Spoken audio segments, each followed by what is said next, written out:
warahmatullahi wabarakatuh. Alhamdulillahilladzi hadana lil Islam wa manna 'alaina bih wa akhrajana fi khairi ummatin wa nas'aluhu at-tawfiqa lima yuhibbu wa yarda wal hifdha mimma yakrahu wa yaskhad. Wa nusalli wa nusallimu ala habibina wa sayyidina Muhammad ibn Abdullah wa ala alihi wa ashabihi wa man sara ala nahjihi ila yaumil qiyamah. Amma ba'd. Ikhwan wa akhwat, Azzani Allah wa iyyakum. Kita lanjutkan pelajaran kita dengan kitab Bulughul Maram oleh Al-Hafidh Ibnu Hajar Asqalani rahimana wa rahimahullah. Kita sampai pada hadis yang ke-330. Ini berkata Al-Hafidh Ibnu Hajar Asqalani rahimana wa rahimahullah, walil Baihaqi an Ibni Abbas radhiyallahu anhuma qala, dan bagi Al-Imam Al-Baihaqi dari Ibnu Abbas yang Allah telah meridhai beliau dan bapaknya, qala, dia berkata, kana Rasulullah sallallahu alaihi wasallam yu'allimuna du'aan nad'u bihi fil qunuti min salati subhi. Adalah Rasulullah sallallahu alaihi wa alihi wasallam mengajarkan kami suatu doa yang kami baca atau kami berdoa dengannya fil qunuti min salati subhi, pada kunut dari salat subuh. Nah, jadi Ibnu Abbas radhiyallahu taala anhuma menceritakan, beliau mengabarkan bahwa Nabi sallallahu alaihi wasallam mengajarkan mereka, yakni para sahabat, suatu doa khusus yang mereka baca di qunut pada salat subuh. Nah, kata Al-Hafidh, wa fi sanadihi dha'fun, dan pada sanad hadis ini ada kedhaifan, yakni hadisnya dhaif. Nah, dan memang hadis ini adalah hadis yang dhaif, karena di dalam sanadnya ada rawi yang bernama Abdurrahman bin Hurmuz, dan rawi ini sebagaimana dikatakan oleh Al-Hafidh di dalam Talkhisul Habir, yahtaju ilal kashfi an halih, yaitu ya membutuhkan penelitian lebih lanjut terhadap keadaannya. Nah, maka dengan sebab ini hadis ini dinyatakan dhaif oleh para ulama ahlul hadis, dan juga didhaifkan oleh Al-Allamah Albani rahimahullah di dalam Irwaul Ghalil, juga sebagaimana diterangkan kedhaifannya oleh Syekh Muhammad Hizam di dalam Fathul Alam. Maka dengan demikian ya ikhwan, hadis ini adalah hadis yang dhaif. Tidak dapat dijadikan sebagai hujjah, sebagai dasar hukum, sebagai argumen untuk menetapkan adanya qunut subuh dan adanya doa khusus untuk qunut subuh. Nah, maka kita katakan kesimpulan, dalam qunut subuh tidak ada riwayat yang sahih. Tidak ada riwayat-riwayat yang sahih yang berbicara tentang adanya qunut subuh. Semuanya dhaif. Semua riwayat tentang penetapan adanya qunut subuh adalah riwayat-riwayat yang dhaif. Nah, wallahu ta'ala a'lam bis-shawab. Selanjutnya berkata Al-Hafidz Ibnu Hajar Asqalani rahimana wa rahimahullah, wa an Abi Hurairah radhiyallahu anhu qala, dan dari Abu Hurairah yang Allah telah meridhoinya, dia berkata, qala Rasulullah sallallahu alaihi wasallam, Rasulullah sallallahu alaihi wasallam bersabda, idza sajada ahadukum, Waalaikumsalam, fala yabruk kama yabrukul ba'ir wal yada' yadayhi qabla rukbatayhi. Apabila salah seorang dari kalian sujud, fala yabruk kama yabrukul ba'ir, maka janganlah dia duduk sebagaimana duduknya unta. Janganlah dia sujud sebagaimana duduknya unta. Idza sajada ahadukum, apabila salah seorang dari kalian dia sujud, fala yabruk kama yabrukul ba'ir, maka janganlah dia duduk sebagaimana duduknya unta. Wal yada' yadayhi qabla rukbatayhi, tetapi hendaklah dia meletakkan kedua tangannya sebelum kedua lututnya. Hendaklah dia meletakkan kedua tangannya sebelum kedua lututnya. Kata Al-Hafidz, akhrajahu tsalatsah wa huwa aqwa min hadits Wa'il bin Hujr. Hadis ini diriwayatkan oleh 3, yaitu Al-Imam Tirmidzi, Al-Imam Abu Daud, dan Al-Imam An-Nasa'i. Nah, diriwayatkan oleh 3 orang perawi hadis, Al-Imam Abu Daud, Al-Imam Tirmidzi, dan Al-Imam An-Nasa'i rahimana wa rahimahullahu ta'ala wa rahimahumullahu ta'ala. Lalu kata Al-Hafidz, wa huwa aqwa min hadits Wa'il bin Hujr. Hadis ini lebih kuat daripada hadis Wa'il bin Hujr. Hadis ini lebih kuat daripada hadis Wa'il bin Hujr. Nah, maka ya ikhwan, a'azzani Allah wa iyyakum, di hadis ini jelas sekali Rasulullah sallallahu alaihi wasallam menyebutkan kaifiyah sujud, tata cara sujud. Di sini ada 2 penggalan kalimat.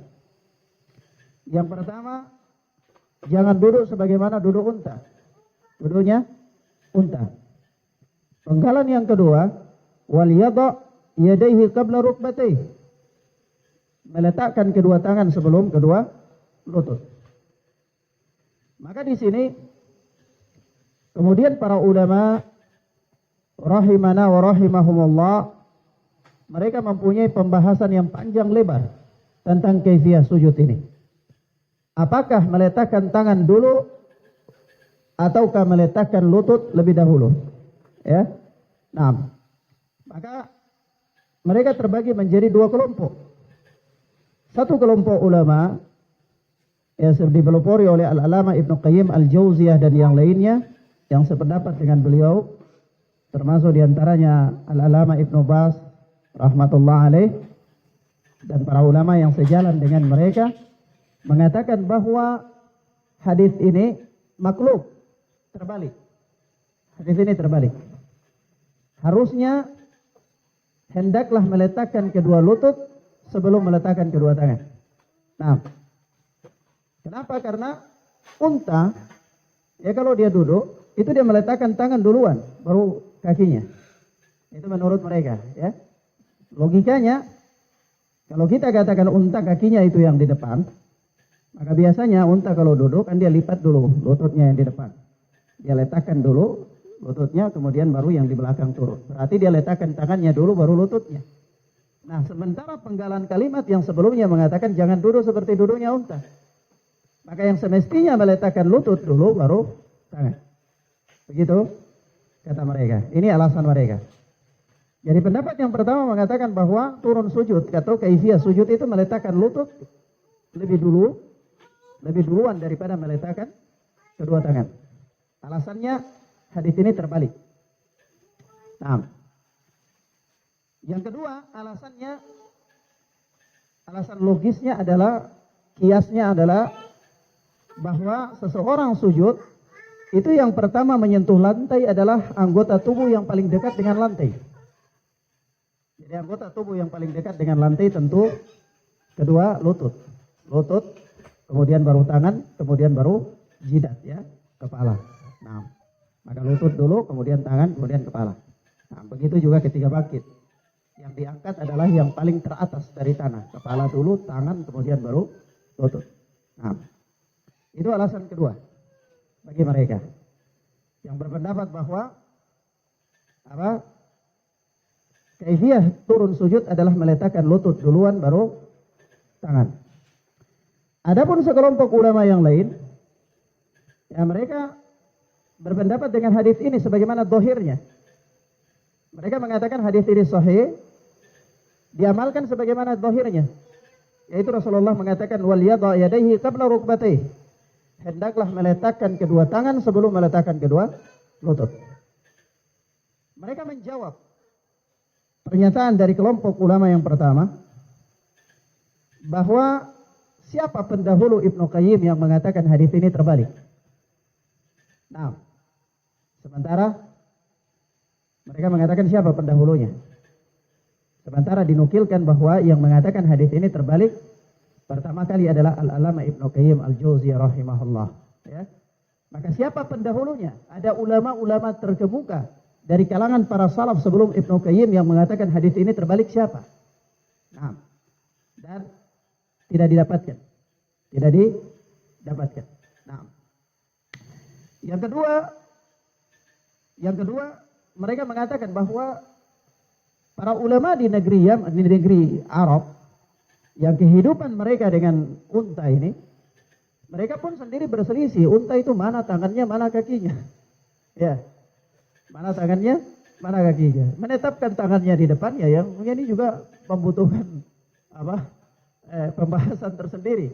Siapa yang mengatakan itu bahwa tangannya yang ada yang di depan itu, ya, dan seterusnya. Nah, sebab itu mereka mengatakan hadis ini diamalkan sebagaimana adanya, yaitu meletakkan tangan duluan baru kaki, nah, baru lutut.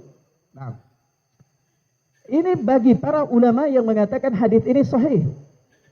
Sementara di sana ada sebahagian ulama yang mengatakan hadis ini dhaif. Ya. Walaupun jumhur ulama mengatakan sahih hadis ini. Tetapi al-alama Syekh guru kami Syekh Muhammad Hizam mengatakan hadis ini dhaif. Ya. Nah. Ala kulli hal hadis ini masih membutuhkan pembahasan. Kemudian kita lihat Al-Hafidh berkata selanjutnya, Ra'aitun Nabiyya sallallahu alaihi wasallam idza sajada wada'a rukbatayhi qabla yadayhi. Aku melihat Nabi sallallahu alaihi wasallam apabila beliau sujud maka beliau meletakkan kedua lututnya sebelum kedua tangannya. Beliau meletakkan kedua lututnya sebelum meletakkan kedua tangannya. Nah. Dan hadis ini pun dhaif. Kata Al-Hafidh akhrajahul arbah. Diriwayatkan oleh 4. Diriwayatkan oleh yang 4, yaitu apa? Ini hadis Wa'il bin Hujr ya. Hadis Wa'il bin Hujr mengatakan ra'aitu Nabiy sallallahu alaihi wasallam idza wada'a rukbatayhi qabla yadayhi. Idza sajada wada'a rukbatayhi qabla yadayhi. Apabila beliau sujud maka beliau meletakkan kedua lutut sebelum kedua tangannya. Kata Al-Hafidz akhrajahul arba'ah. Diriwayatkan oleh yang 4, yaitu Al-Imam Abu Dawud, Tirmidzi, Nasa'i dan Ibnu Majah. Tapi hadis ini adalah hadis yang dhaif. Hadis ini adalah hadis yang dhaif. Didhaifkan oleh Al-Allamah Al-Albani rahimahullah dan juga didhaifkan oleh Syekh Muhammad Hizam hafizana wa hafizahullahu taala. Naam. Ayo khana fid din azani Allah wa iyyakum. Jalan keluar dari pembahasan ini, kalaulah hadis Abu Hurairah ini adalah hadis yang sahih, maka para ulama berselisih pendapat sebagaimana telah Hana kemukakan tadi ya. Bahkan Al-Alama Ibnu Qayyim Al-Jauziyah di dalam Zadul Ma'ad itu berlembar-lembar beliau membahas perselisihan para ulama dalam masalah ini sampai beberapa lembar, banyak, panjang pembahasannya. Andai dia pun dhaif, maka sudah khalas, sudah bisa diamalkan ya. Nah, begitu pula hadis Wa'il bin Hujr yang mengatakan Rasulullah meletakkan kedua lutut sebelum kedua tangan pun dhaif, maka tidak bisa diamalkan pula. Bagaimana jalan keluarnya? Maka dalam hal ini ada suatu asar yang sahih. Ada satu asar yang sahih. Ya, sebagaimana kata Al-Hafidz Ibnu Hajar Asqalani rahimana wa rahimahullah. Fa inna lil awwali syahidan min hadits Ibnu Umar radhiyallahu anhu. Adapun untuk hadis yang pertama yaitu hadis Abu Hurairah, itu ada saksi penguat dari hadis Ibnu Umar. Dari hadis Ibnu Umar. Sahahahu Ibnu Huzaimah wa dzakarahu Al-Bukhari mu'allaqan mauqufan. Yang disahihkan oleh Al-Imam Ibnu Huzaimah dan diriwayatkan oleh Al-Imam Bukhari secara mauquf dan sahih. Yani mauquf sampai pada sahabat. Nah, yani apa? Perbuatan Ibnu Umar radhiyallahu taala anhu. Nah, yani Ibnu Umar radhiyallahu taala anhu itu apabila beliau sujud itu yada'a yadayhi qabla rukbatayhi. Beliau meletakkan kedua tangan dulu sebelum kedua lutut. Nah, dan ini sahih perbuatan Ibnu Umar. Maka dengan demikian untuk pembahasan ini kita katakan perkaranya luas. Ya, Anda boleh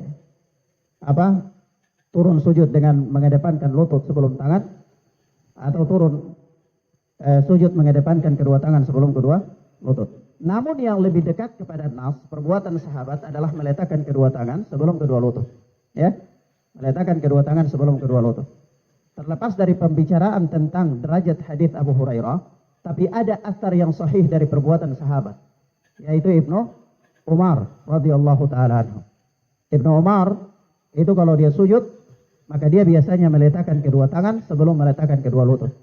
Maka perbuatan sahabat adalah hujjah, ya, adalah dalil, dapat dijadikan sebagai dalil dasar hukum dalam beramal. Nah, wallahu taala a'lam bissawab. Maka kita katakan yang lebih dekat kepada nas adalah meletakkan kedua tangan sebelum meletakkan kedua lutut berdasarkan perbuatan Ibnu Umar radhiyallahu taala anhumah. Kemudian selanjutnya berkata Al-Hafidz Ibnu Hajar Asqalani rahimana wa rahimahullah.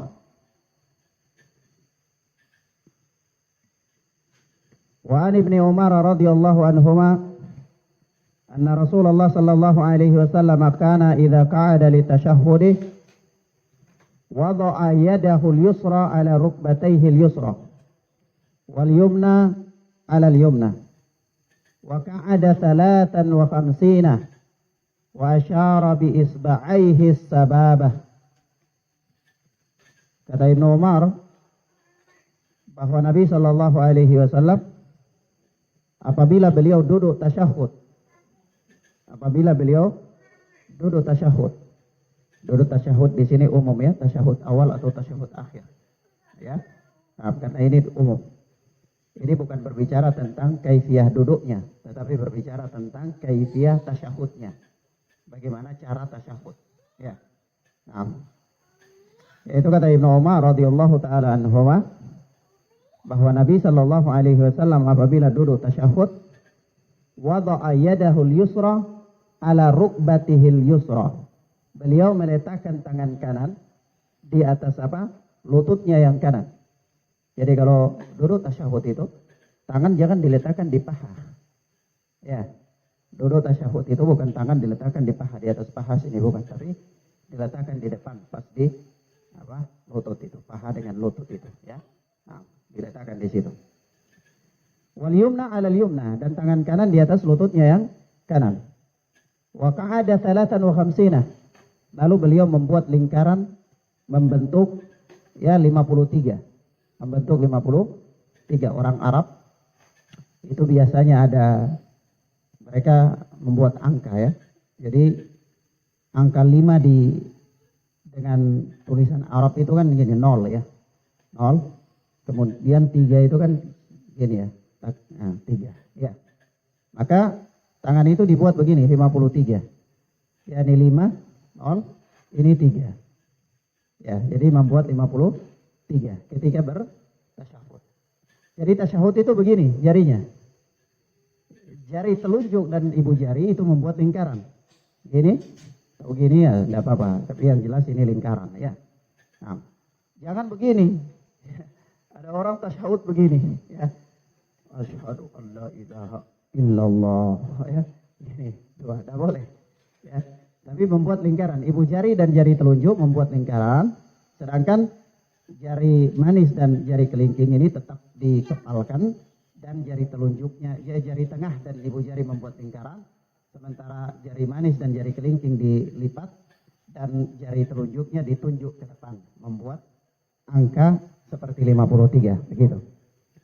Tangan ini diletakkan bukan di paha di atas, nah, tapi di depan di lutut. Ya. Nah. Wa asyara bi isba'ihi sababah, dan beliau berisyarat dengan jari telunjuk, berisyarat dengan jari telunjuk. Jadi isyarat tasyahud itu dengan jari telunjuk, bukan ibu jari dan jari telunjuk. Jadi kalau orang tasyahud begini itu dua, berarti ya isyaratnya ibu jari dan jari telunjuk. Tidak boleh, isyaratnya hanya dengan jari telunjuk saja. Ya, dengan jari telunjuk saja.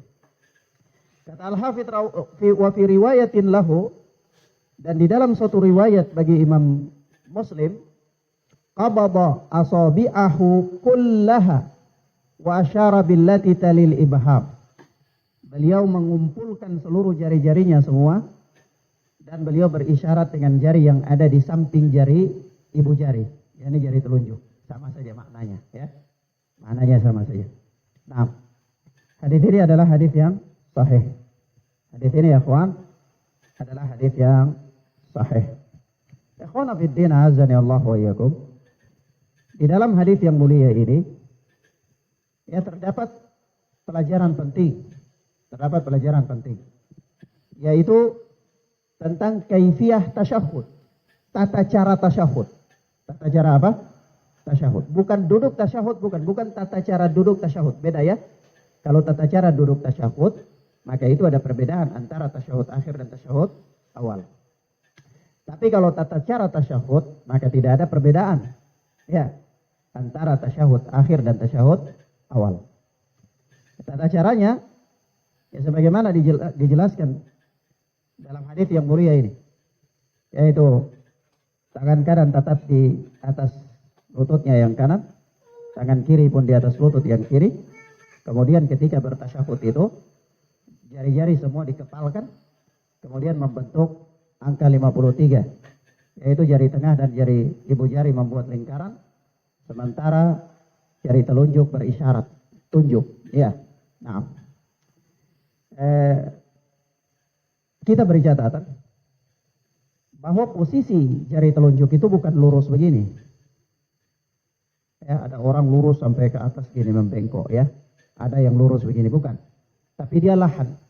Dia agak membengkok. Agak membengkok begini. Nah, begitu. Jadi bukan begini. Bukan at-tahiyatu, bukan ya. Tapi dia begini, agak membengkok. Nah. Baik.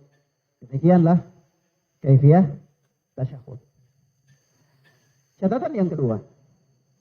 Kapan seseorang berisyarat dengan jari telunjuknya ketika dia bertasyahud?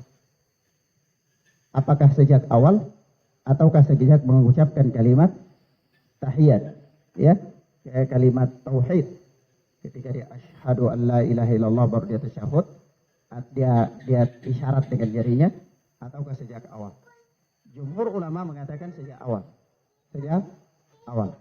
Yaitu begitu dia duduk, begitu dia mau tahiyat, at-tahiyatu lillahi, dia sudah langsung isyarat. Ya, dia sudah langsung isyarat. Nah. Sampai kapan? Sampai selesai tasyahud. Sampai selesai tasyahud. Nah, memang sebahagian fuqaha seperti dalam madhab Syafi'i itu mengatakan isyarat itu hanya pada kalimat-kalimat tauhid saja. Jadi dari awal at-tahiyatu lillahi wassalawatu atau at-tahiyatul mubarakatuh salawatu thayyibah itu dia belum isyarat. Nanti sampai di asyhadu an la ilaha illallah baru dia isyarat, ya. Nah, dan nanti ketika selesai tahiyat, selesai mengucapkan kalimat tauhid, dia berhenti dari isyarat. Nah, namun yang rajih dalam hal ini adalah pendapat jumhur ulama, yaitu berisyarat itu mulai dari awal sampai akhir. Dari awal sampai akhir, ya. Nah. Baik. Sampai sini paham ya? Catatan yang ketiga, tidak disebutkan oleh Al-Hafidh di sini hadisnya. Ya. Tidak disebutkan oleh Al-Hafidh di sini hadisnya. Tetapi ya, Ana pernah menulis suatu artikel cukup panjang ya. Dimuat di blog waktu itu. yakni tentang hadis-hadis yang menyebutkan tentang tahrik, menggerak-gerakan jari ketika bertasyahud. Menggerak-gerakan jari ketika bertasyahud. Nah, kalau kita baca sifat salat Al-Alama Albani rahimahullah, maka di situ beliau merajihkan bahwa dalam bertasyahud itu ada menggerak-gerakan jari, ya. Ada menggerak-gerakan jari. Nah, ala kulli hal, hadis menggerak-gerakan jari itu bersumber dari satu rawi yang bernama Zaidah ibnu Qudamah. Zaidah ibnu Qudamah. Rawi ini rawi yang thiqah, rawi yang kuat sekali. Hafalannya bagus, rawinya sahih, ya. Nah, tetapi ada rawi-rawi, sejumlah rawi yang lain, kurang lebih 15 rawi, itu menyelisihi Zaidah ibnu Qudamah, yang sama-sama kuat dengannya. Sama-sama kuat dengannya. Maka dari sini hadis tahrik kemudian diperbincangkan oleh para ulama ahlul hadis. Nah, sebagian ulama mengatakan tahrik menggerak-gerakkan jari ini membutuhkan pembahasan yang mendalam. Apakah menggerak-gerakkan jari itu secara vertikal, horizontal, dan kapan menggerak-gerakkan jari? Ya. Sebab itu, kalau menurut pendapat Al-Alama Albani, menggerak-gerakkan jari itu dari atas ke bawah. Vertikal, ya. Vertikal. Nah, dari atas ke bawah. Tapi kemudian sebagian para a'imah mengatakan, siapa yang mengatakan atau menetapkan menggerak-gerakkan jari itu dari atas ke bawah? Ya. Karena tidak ada nas. Apakah dia memutar? Ya. Bisa saja. Nah. Suatu ketika diceritakan oleh Syekh Abu Ishaq, salah seorang murid Syekh Albani. Itu beliau berkata bahwa suatu ketika dia sholat di samping Syekh Albani. Maka dia gerak-gerakan jari begini. Terus begitu kan. Begitu selesai sholat, ya kan Syekh Albani di samping dia, jadi pasti kelihatan ya. Begitu dia gerak-gerakan jari begini selesai sholat, Syekh Albani tanya, ya akhi, apakah engkau mendapati suatu riwayat yang menggerak-gerakkan jari seperti ini? Dia katakan tidak ya Syekh, saya tidak tahu perkara ini kecuali baca di bukumu, yaitu sifat sholat Nabi. Yaitu tentang apa? Menggerak-gerakan jari. Kata Syekh Albani, oh kalau itu yang kau baca, maka gerak-gerakan bukan begitu. Bukan begitu. Gerak-gerakan itu begini, kata Syekh Albani. Nah, begitu. Ya, nah, sedikit sekali. Begitu. Ya. Tapi kalau kita lihat orang menggerak-gerakan jari kan begini, kita jadi bingung juga. Akhirnya mau salahkan dia, segera tidak ada penetapan nas, ya kan? Tidak ada penetapan nas. Ada juga kalau orang begini, kita mau salahkan dia juga bagaimana ya? Kadang dia memutar begini, juga bisa bingung ya. Nah, baik. Yang kedua, Syekh Albani rahimahullahu ta'ala mengatakan isyarat yang disebutkan di dalam hadis itu tidak menetapkan, tidak menafikan adanya gerakan. Bisa jadi isyarat itu ada gerakan, bisa jadi. Ya. Lalu beliau memberikan contoh dalam kitab Tamamul Minnah. Kata beliau, seperti begini. Ada orang berdiri, lalu antum katakan, hei si fulan, duduk. Berarti antum isyarat ada gerakan. Ya. Dalam isyarat itu ada gerakan. Maka ketika hadis-hadis yang berbicara tentang isyarat itu tidak menafikan di dalamnya ada gerakan, ya, sehingga bisa membenarkan hadis zaidah yang mengatakan dalam isyarat itu ada gerakan, ya. Nah, itu yang pertama. Tapi ucapan Al-Alama Albani ini juga dibantah oleh ulama yang lainnya. Para ulama yang lain mengatakan bisa jadi juga di dalam isyarat itu tidak ada gerakan. Dua-dua kemungkinan ini sama-sama kuat, ya. Contoh misalnya, anak ada di masjid sendiri, kemudian antum datang. Kalau antum tanya, nah Ustaz, di mana kipas angin? Nah bilang itu di sana kipas angin. Ada gerakan atau tidak? Tidak ada gerakan, cuma isyarat saja, tidak ada gerakan. Iya. Jadi dua kemungkinan sama kuat. Isyarat bisa ada kemungkinan ada gerakan, isyarat bisa juga ada kemungkinan tidak ada gerakan. Iya.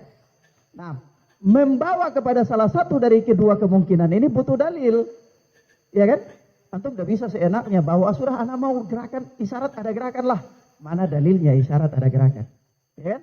Nah, sementara inna fi salati la sughlan. Salat sesungguhnya di dalam salat itu ada kesibukan kata Nabi sallallahu alaihi wasallam. Oleh sebab itu, di dalam perkara ini yang paling menenangkan hati bagi anak adalah dalam isyarat itu tidak ada gerakan. Yani tasyahud saja. Tidak perlu menggerak-gerakkan jari. Tapi kalau ada orang yang menggerak-gerakkan jari, ya sudah, itu yang dia yakini. Antum tidak boleh salahkan dia. Tidak boleh salahkan dia. Karena masalah ini adalah khilaf ijtihadiyah ya. Tanawu. Khilaf afham. Ada perbedaan pandangan tentang pemahaman. Ya. Nah, jadi tidak apa-apa. Cuma paling mungkin antum benarkan saja cara gerakannya. Ya. Kalau dia gerakan memutar, antum bilang jangan, ini terlalu ekstrim. Ya. Jangan memutar. Ya. Kalau dia gerakannya horizontal dari kiri ke kanan begini, antum bilang jangan begini, mengganggu juga. Ya. Tapi kalau dari bawah ke atas ya ini boleh lah, tidak apa-apa. Tapi juga jangan ada orang sampai gini.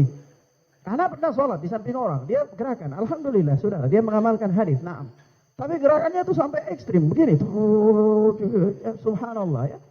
Ini tidak begitu juga, ya, pelan saja. Ya. Nah, dan beberapa kali dalam gerakan itu. Ya. Nah, wallahu ta'ala a'lam bis-shawab.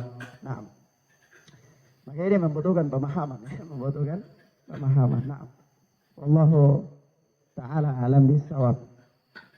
Kemudian selanjutnya berkata Al-Hafidz Ibnu Hajar Asqalani rahimana wa rahimahullahu ta'ala. Wa an Abdullah bin Mas'ud radhiyallahu anhu qala, dan dari Ibnu Mas'ud, Abdullah bin Mas'ud yang Allah telah meridainya, dia berkata, Abdullah bin Mas'ud ini Masya Allah ya, sahabat yang luar biasa sekali, yang alim, termasuk di antara alimnya para sahabat. Beliau juga termasuk di antara as-sabiqun al-awwalun, sahabat-sahabat yang pertama dan awal masuk Islam. Dan beliau termasuk keluarga kecil di kota Makkah Al-Mukarramah. Ya. Tidak banyak famili beliau. Postur tubuh beliau juga kecil saja. Bahkan kakinya kurus sekali. Sampai-sampai beliau itu malu kalau pakai sarung itu kasih naik sampai di atas betis. Malu. Karena kalau sampai di atas betis itu kelihatan betisnya terlalu kecil, malu. Ya. Nah, Tetapi apa kata Rasulullah? Betis yang kecilnya Ibnu Mas'ud itu kalau ditimbang dengan gunung Uhud, maka betisnya lebih berat daripada gunung Uhud. Ya, subhanallah. Ya, karena apa? Karena amalannya. Karena amalannya. Ya, kefakihannya dan ketakwaannya kepada Allah Subhanahu wa taala. Dan inilah ya di antara sebahagian daripada pemahaman terhadap sabda Nabi sallallahu alaihi wasallam, "Innallaha la yanzuru ila suwarikum."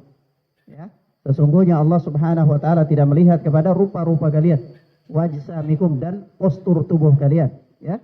Nah, walakinnallaha yanzuru ila qulubikum wa a'malikum, atau kama jaa fil hadits. Akan tetapi Allah Subhanahu wa taala melihat kepada hati-hati kalian dan amalan-amalan kalian, ya. Nah, maka di sini ya bentuk zahir ya bukanlah jaminan, Nah.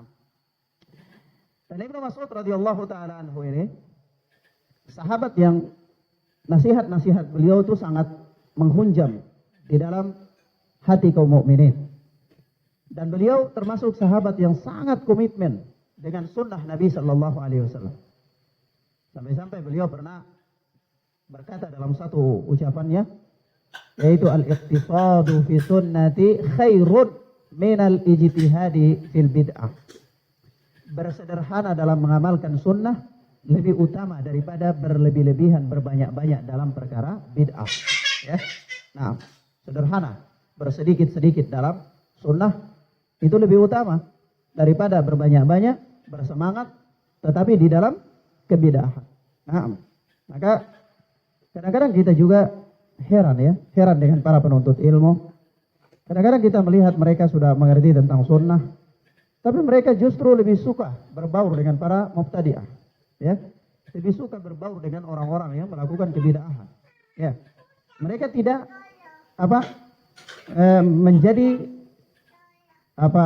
tidak membedakan diri mereka daripada ahlul bid'ah. Kadang penampilan mereka pun sama dengan ahlul bid'ah, justru memperbanyak jumlah ahlul bid'ah. Ya. Padahal seorang ahlu sunnah, ya dia harus membedakan dirinya. Seorang yang berada di atas al-haq, dia harus membedakan dirinya dari al-batil. Baik dari sisi penampilan, ya, baik dari ibadah, ya, dan seterusnya. Nah, karena ini perkara yang sangat penting. Dan semangat mereka dalam mengamalkan sunnah dan berpegang teguh dengannya, serta berloyalitas dengan orang-orang yang berada di atas al-haq, ya. Nah, tidak berbaur dengan ahlul bid'ah, tidak duduk-duduk dengan mereka, karena di antara pokok-pokok Islam, pokok-pokok as-sunnah adalah meninggalkan bid'ah dan meninggalkan mujalasah, meninggalkan duduk-duduk, bermain, bergaul, ramah-tamah dengan ahlul bid'ah, Dan ini termasuk prinsip-prinsip as-sunnah, sebagaimana dikatakan ya di dalam kitab-kitab akidah, seperti dalam kitab Aslus Sunnah oleh Al-Imam Abu Hatim Ar-Razi, dan juga di dalam kitab Usulus Sunnah oleh Al-Imam Ahmad rahimahullahu taala, dan kitab-kitab akidah yang lainnya seperti dalam Syarhus Sunnah oleh Al-Imam Al-Barbahari rahimana wa rahimahullah.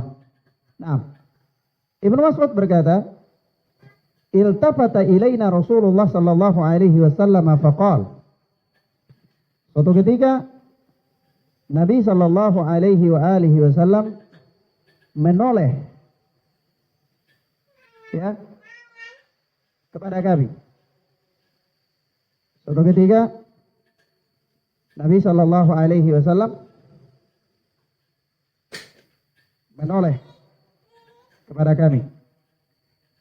Faqal, lalu beliau bersabda.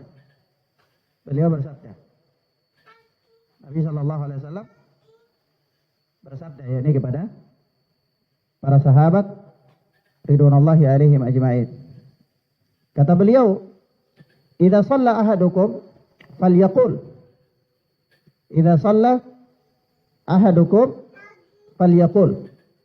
Apabila salah seorang di antara kalian salat, maka hendaklah dia membaca.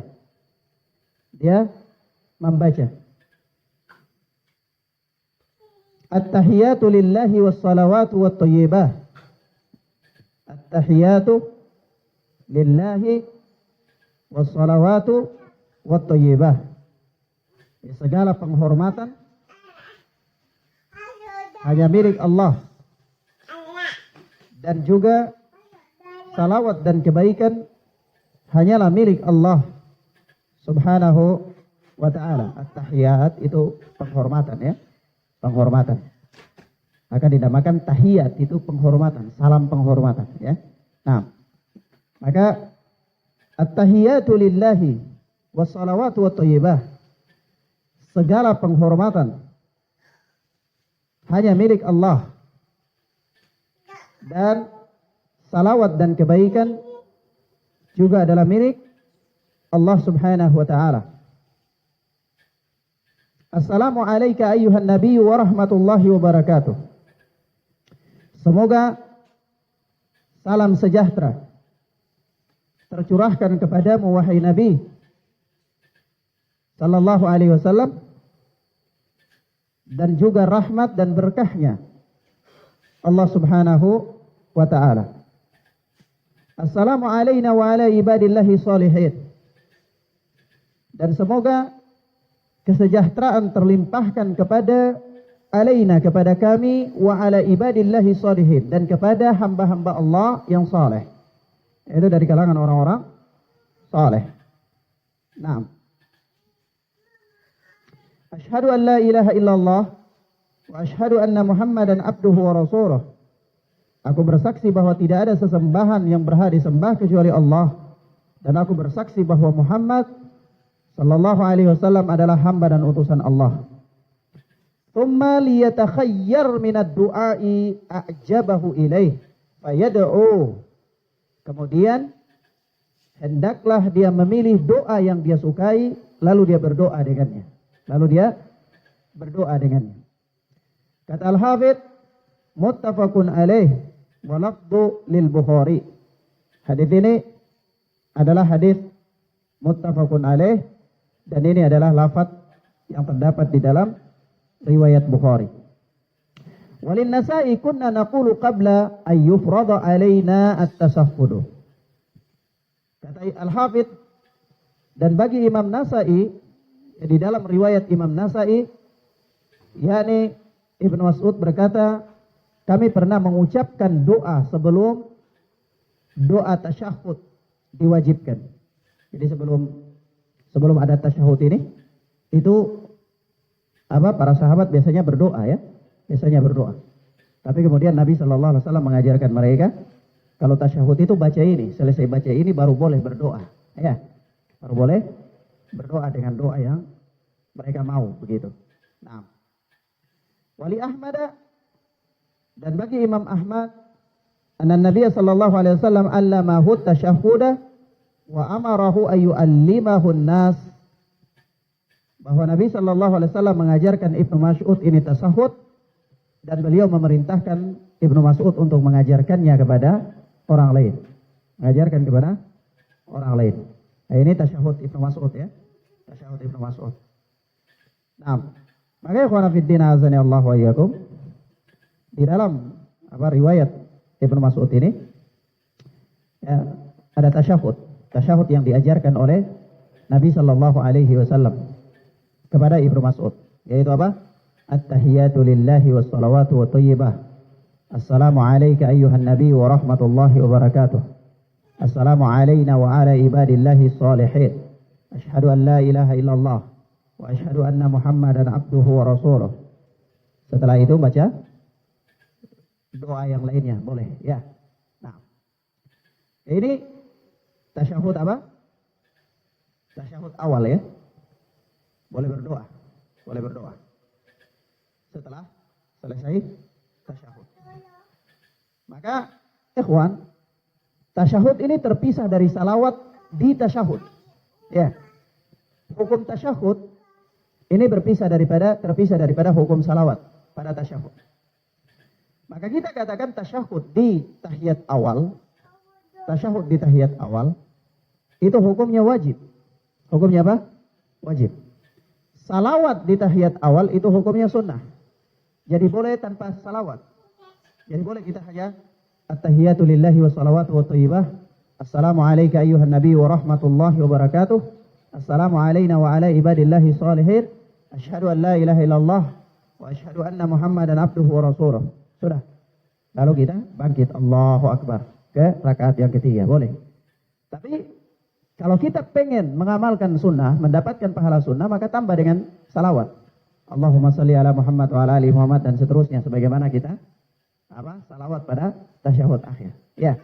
Nah. Baik, nanti kita sebutkan hukum salawat ini. Tapi yang jelas kita katakan tasyahud itu terpisah dengan salawat. Ya, tasyahud itu sendiri lagi, salawat itu sendiri lagi. Hanya salawat itu digabungkan dengan tasyahud. Ya, digabungkan dengan tasyahud. Maka hukumnya digabungkan dengan tasyahud awal, hukumnya sunnah. Nanti digabungkan dengan tasyahud akhir, hukumnya rukun. Ya, nah, tidak boleh ditinggalkan. Baik, nanti kita bahas pada babnya. Kemudian akhwana fiddin azani Allah wa iyyakum. Kita katakan bahwa ini adalah salah satu jenis salawat yang diajarkan oleh Nabi kepada para sahabat, di antaranya kepada Ibnu Mas'ud. Adapun tasyahud yang diajarkan oleh Nabi sallallahu alaihi wasallam kepada sahabat yang lainnya seperti Ibnu Abbas itu ada perbedaan redaksi. Sebagaimana disebutkan di sini, wali Muslimin an Ibni Abbasin radhiyallahu anhuma qala. Bagi Imam Muslim dari Ibnu Abbas yang Allah telah meridai beliau dan bapaknya, dia berkata, "Kana Rasulullah sallallahu alaihi wasallam yu'allimuna at-tasyahhuda." Adalah Rasulullah sallallahu alaihi wasallam mengajarkan kami tasyahud, yaitu dengan kalimat at-tahiyatul mubarakatus salawatut thayyibatu lillah. Assalamu alayka ayyuhan nabi wa rahmatullah wa barakatuh. Assalamu alayna wa ala ibadillahi salihin dan seterusnya. Tapi yang depannya tuh ada beda ya. Kalau Ibnu Mas'ud itu at-tahiyatu lillahi wassalawatu wattayyibat. Kalau Ibnu Abbas at-tahiyatul mubarakatus salawatu thayyibah. Ya, perbedaan. Nah, dua-duanya sahih. Boleh pakai yang mana saja. Boleh pakai yang mana saja. Tidak apa-apa. Ya. Namun di sini Anda berikan satu catatan. Ya, dan ini Anda sarankan untuk bagus baca sifat salat Nabi yang ditulis oleh Al-Alama Albani rahimahullah. Di dalam tasyahud ini, ketika Rasulullah sallallahu alaihi wasallam wafat, itu ada perbedaan karena beliau sebagaimana diajarkan disebutkan diriwayatkan oleh Aisyah radhiyallahu taala anha di dalam Sahih Bukhari, yaitu at-tahiyatu lillahi wassalawatu watthayyibah. Assalamu alayka diganti dengan assalamu ala nabi. Assalamu alayka diganti dengan assalamu ala nabi. Itu ketika Rasulullah sallallahu alaihi wasallam telah wafat. Dan tasyahud lafaz seperti ini berlaku setelah Rasulullah wafat sampai seterusnya. Ya. Nah, dari ini Anda sarankan baca sifat salat Nabi. Nanti di sana ada diterangkan oleh Al-Alama Albani rahimahullah panjang lebar. Ya. Nah, Wallahu ta'ala a'lam bis-shawab. Jadi ketika Rasulullah telah wafat itu, ya, tasyahudnya itu at-tahiyatu lillahi wassalawatu wa thayyibatu. Assalamu ala nabi wa rahmatullahi wa barakatuh. Assalamu alayna wa ala ibadillahi salihin dan seterusnya. Assalamu alayka diganti dengan assalamu ala nabi. Itu ketika Rasulullah sudah wafat. Nah, Wallahu ta'ala a'lam bis-shawab. Dan itulah yang dibaca oleh para sahabat ridwanullahi alaihim ketika Rasulullah sallallahu alaihi wasallam telah wafat. Allahu ta'ala a'lam bis-shawab ya ikhwana fiddin azani Allah wa iyyakum. Ila huna naktafi bi hadzal dars. Kita cukupkan pelajaran kita sampai di sini insyaallah taala. Kita lanjutkan pada pertemuan berikutnya biidznillah. Naktafi bi hadzal dars. Wa sallallahu ala nabiyyina Muhammad wa ala alihi wa sahbihi wa sallam. Subhanakallahumma bihamdika asyhadu an la ilaha illa anta astaghfiruka wa atubu ilaik. Assalamualaikum warahmatullahi wabarakatuh.